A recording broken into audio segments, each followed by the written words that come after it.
Presiden Amerika Serikat Donald Trump kembali menjadi sorotan publik internasional. Kali ini, Trump berpose sambil memegang topi bertuliskan "Make Iran Great Again", tak lama setelah operasi militer Amerika Serikat yang berujung pada penangkapan Presiden Venezuela Nicolas Maduro. Momen tersebut dibagikan Senator Amerika Serikat Lindsey Graham melalui unggahan foto yang memperlihatkan dirinya bersama Trump saat berbincang dengan wartawan di dalam pesawat kepresidenan Air Force One.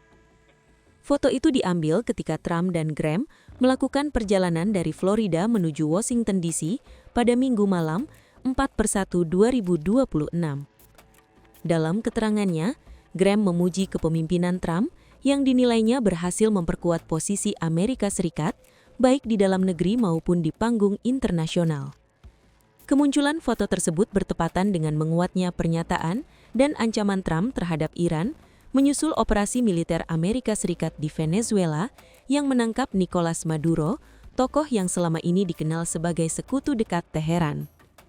Isyarat simbolik lewat topi tersebut dinilai sebagai pesan politik keras ke Iran seiring meningkatnya ketegangan antara Washington dan Teheran dalam beberapa waktu terakhir.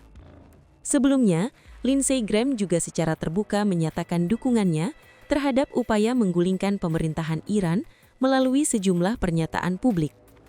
Ia menegaskan bahwa pemerintahan Trump, menurutnya, tidak akan meninggalkan rakyat Iran di tengah gelombang protes anti-pemerintah yang masih terjadi secara sporadis di negara tersebut.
Download Tribun X sekarang, menghadirkan lokal menjadi Indonesia.